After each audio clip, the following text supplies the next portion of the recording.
This new engine, it's not new. This engine hoist, I've never used it. Came with the boat. All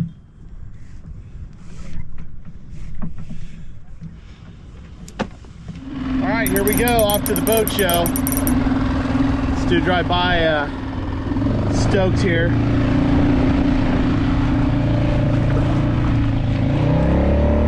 All right, 1.3 mile ride to the anchorage. Here we are, tied up at the dinghy dock, the public dock here, and there's the boat show right over there.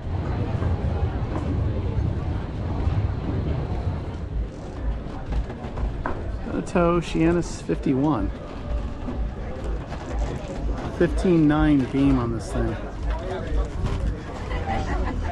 Yeah. Did you?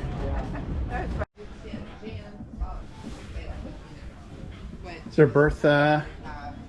So 2 aft cabins. It's a wine fridge. Wine fridge. It's an ice maker, maybe. I don't know.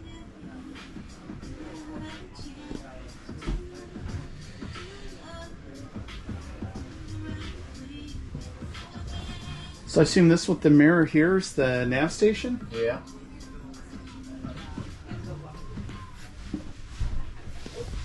Pretty good sized forward cabin.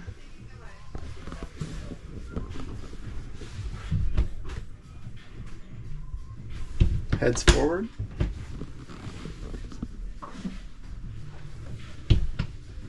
If I had to guess, this is a stand-up shower.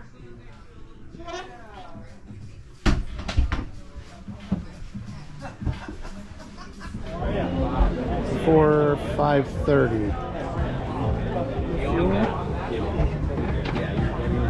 It's a really nice product. It's got real tinted. Looks like another dual aft cabin situation. There, you got a dark water here.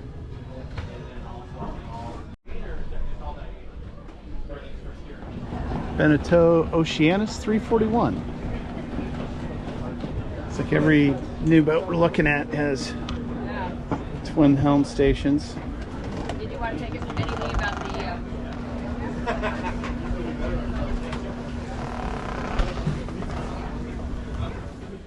So 341, so there's a...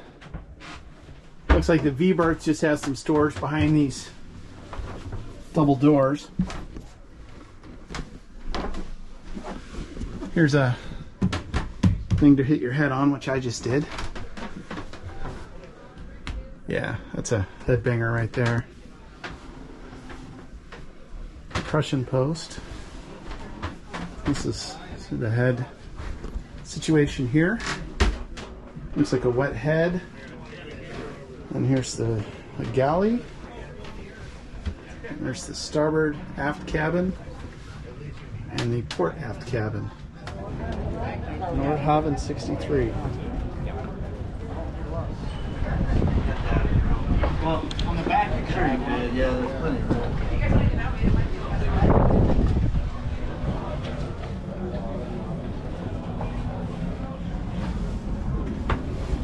Fuel and diesel. Fuel's there. Interesting.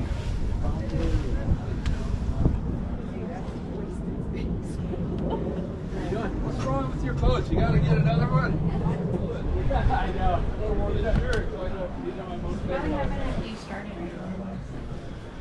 Wow. The keys in the ignition.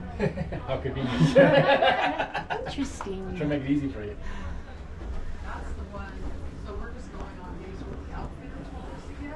This looks like a pretty sturdy... Got a captain's berth up here and head. It's pretty cool. The shower.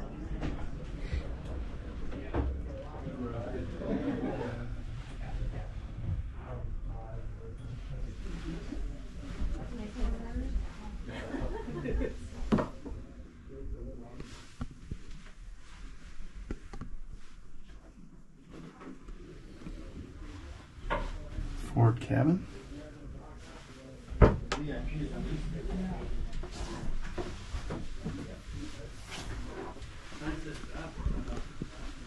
More berth here.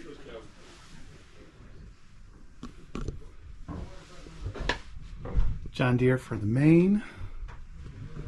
And I'm not sure if this engine back there is the wing engine or a generator. I think that's the wing engine. And maybe this box right here is a generator.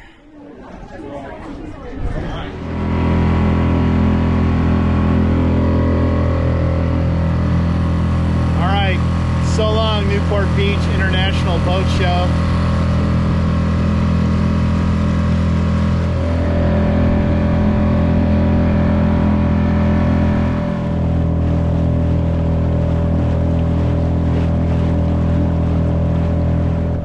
Once again, the motor is stalled on us.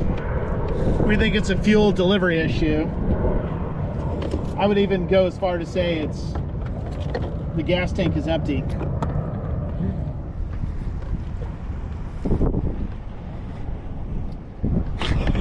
That's the spot there. It's that fuel efficient bullshit, California. It's almost like a three-handed operation here.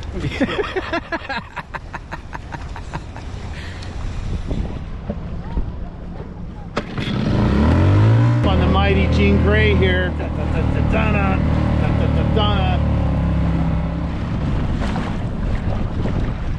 Hola. Well, so the good thing is you got the deck is clear and clean of obstructions. Yes. So we're good there. And we're sailing at the anchor a little bit. We got a stuck furler here on Jean Grey. So we're gonna have to take the head sail down. And the halyard has a break in it, so we may have a little creative situation here. Keep it up.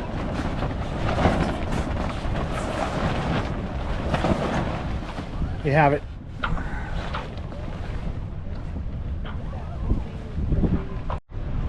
All right, we got the head sail down. We're just gonna need to get the pliers and take these shackles off, top and bottom, and then we'll have the head sail off, and then the furler can be fixed later. Yeah, now we're waiting for Eddie to get the necessary tools in order to complete this project. He's empty-handed. They're coming. Beers are coming. All right. So Captain Eddie, since you missed the Buddy Boating Fleet Extravaganza yesterday, why don't you tell us a little bit about your trip in? Yeah, sure. So started off at 8 o'clock in the morning from Dana Point Harbor, headed up the coast north, easy seas, no issues. Did have one overheating issue that came up for 5 or 10 minutes. So how'd you manage the overheating issue? So took the cover off of the outboard on the back of this Catalina 27 and checked the oil. There was no problem there, had plenty of oil. Let it cool off a little bit, and then 5 minutes later, double check for fuel, all the usual basic things. 5 minutes later, started it again. Took us all the way to Newport Harbor, where we are today. What was your boat speed before you overheated? 5.5 knots. And then what were you managing boat speed after? After we stayed at steady 4 to 4.5 knots, and no trouble after that. Okay. And did you get up on plane or no? No, did not get up on plane. But yeah, it was a good day. Overall, good day, even with this furler situation. And then you had a situation with the furler here. Yeah. So you couldn't get your sail all the way in, sailing at anchor a little bit. It wouldn't be a boating day without a situation.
All right, cooking with Keel Dragger. This is going to be a quick episode.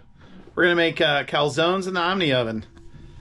So the Admiral made these little tiny calzones, and we're going to just cook them in the Omni oven and see how they turn out. Step one, let's take the smoke detector and pull that down.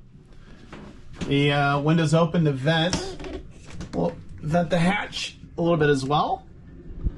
So we got a little bit of air coming in. Let's go ahead and light this sucker up. Looks like we get about 4 calzones in to the Omni oven at a time. Yo ho ho and a bottle of rum. All right, it's Captain's Hour. Officially got David and Andy on board. Hey-o. Cheers, mate. Eddie and Connie, cheers. Cheers, mate. Cheers, captains.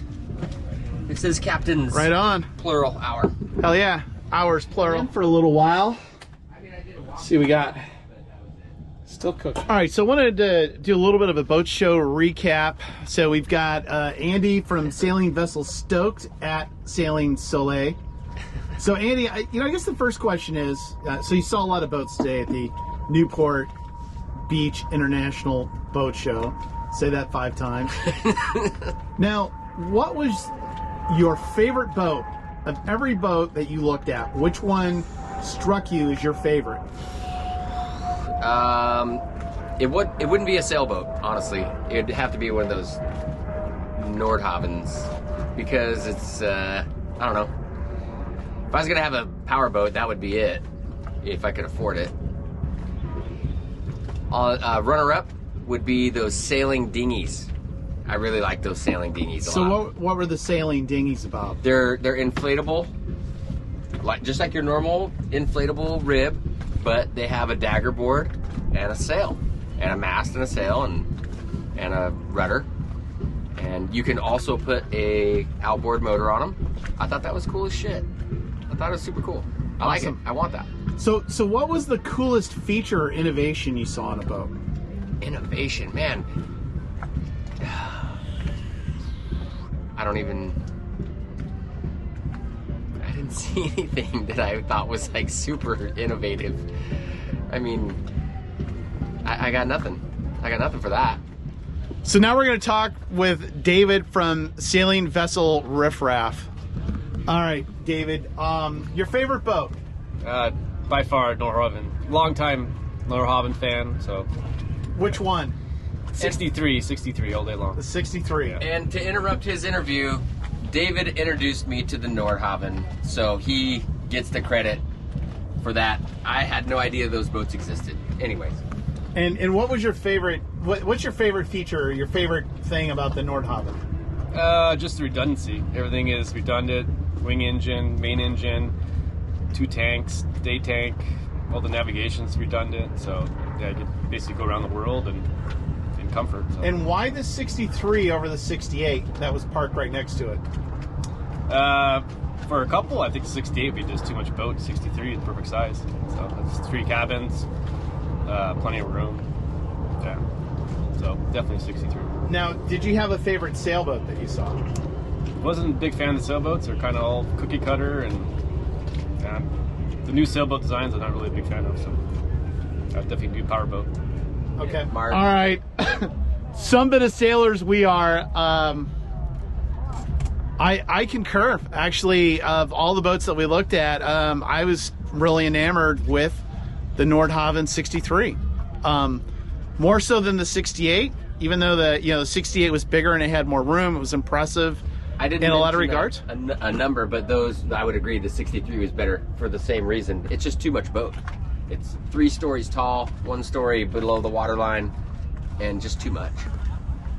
And as for the sailboats, I looked at Beneteau, Junot, Dufour, Bavaria. They're all kind of the same. They're all super beamy, Euro styling, twin helms. Some had better helms, like better, chart plotters at both of the helms and, things like that. Some of them were congested where they had a little island in between the 2 helms with a table that you had to kind of squeeze to walk around. Shimmy. I wasn't super excited about that. And then, And then the other thing was I wasn't really impressed with the fit and the finish. I mean, a lot of the boats, it felt like, you know, it felt like a kind of like a veneered marine plywood, but the corners were all like 90 degrees. They weren't like smoothed off, so there felt like there were a lot of kind of rough edges in the construction. And if I'm spending $1 million for a boat, I'm gonna want something I'd that's... have to agree. When I would fill the weight of the doors to most of the cabins, they almost felt like styrofoam with veneer on it. It was very, very lightweight material, like a little too lightweight. You can tell there wasn't any sort of girth to it that would last. I just feel like if you put that in the Caribbean, the heat is just gonna peel that off almost. It was very, very lightweight. The other thing that I was a little underwhelmed with is that I don't think we saw a 50-footer with a proper nav station in it. It was all kind of like the section of a settee where you would turn, you know, and sit on the edge of a settee with no chart plotters or anything like that, and a really small desk with almost no room there.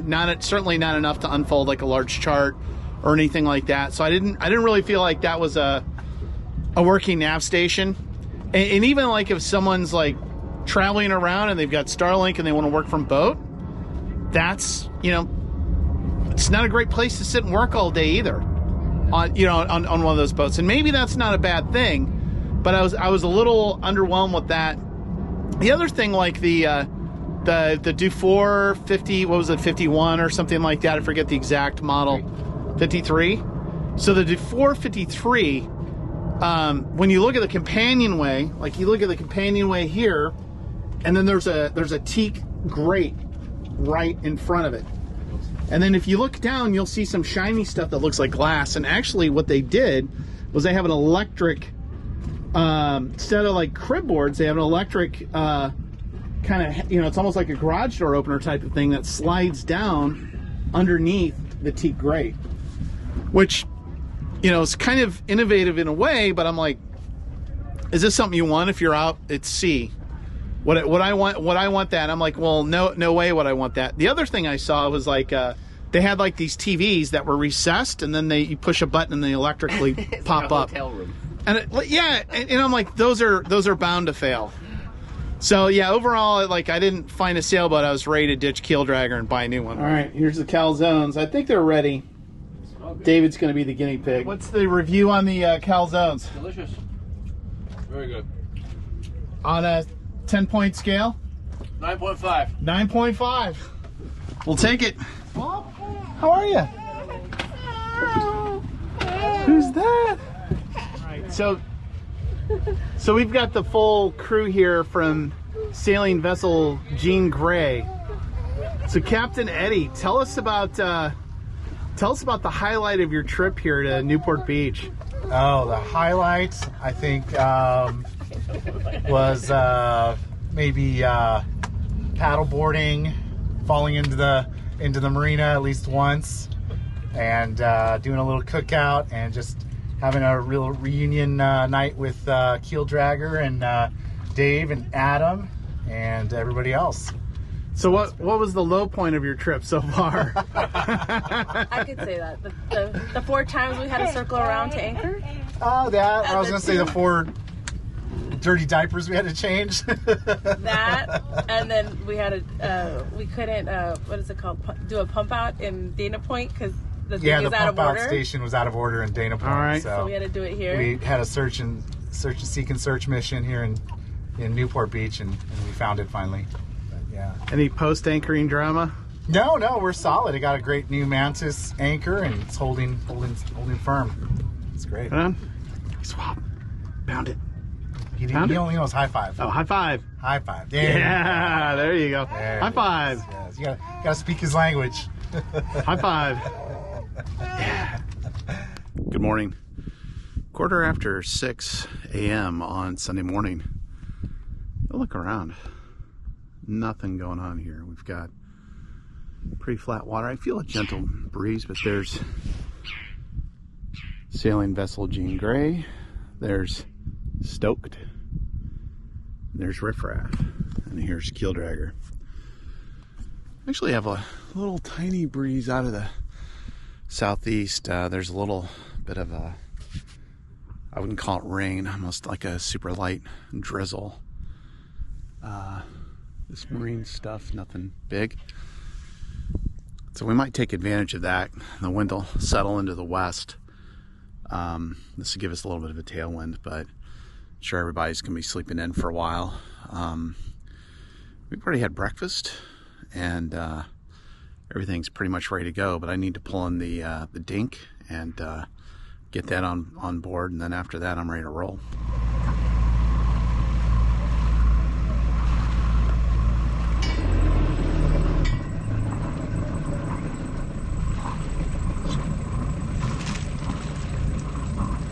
You missing flip-flops or these Eddies?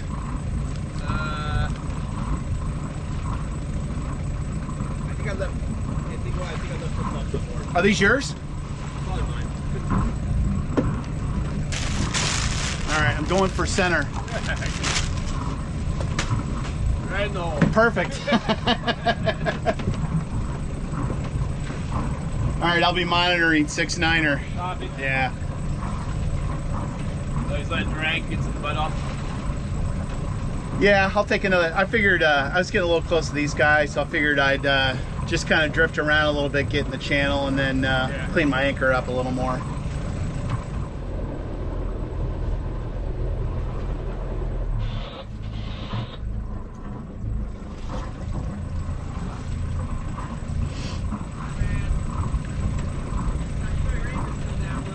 Yeah, I'm just trying to clean it off a little bit. It's super muddy down here. Figured I'd get in the middle of the channel and then drift around a little bit, or get a little bit more room and mess with it. Just about ready to exit Newport Beach Harbor here. A little overcast. Feel like this little bit of mist spray. You can see it on the Dodger. Got okay visibility over the water for the moment. 20 till 8, not a lot going on out here. There isn't any wind. Seas are flat. There's the entrance to Newport Beach behind us. And I'm just gonna guess about 2 to 3 miles visibility. All right, quarter till 11, here we are, Angel's Gate.